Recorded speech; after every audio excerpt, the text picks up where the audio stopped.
June 9, 2024, ikinasal na ang celebrity couple na sina Carlo Aquino at Charlie Dizon. Sa gitna ng trending balita na ito, nagbahagi ng isang makahulugan na post ang ex-partner ni Carlo Aquino na si Trina Kendaza.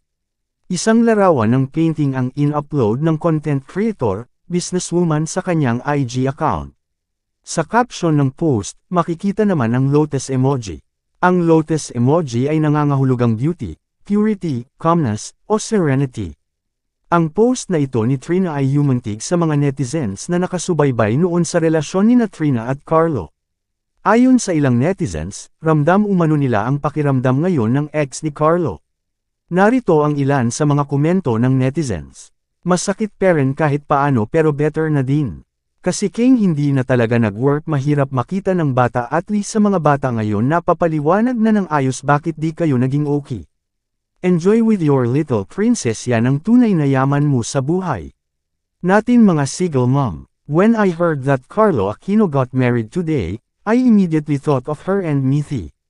Wala ako sa posisyon mo pero ramdam ko ang sakit, mahigpit na yakap. Sina Trina at Carlo ay nagkakilala noong taong 2018 sa isang car show.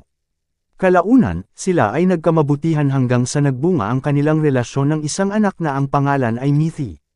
Matapos lamang ang ilang taong pagsasama, naghiwalay ang dalawa.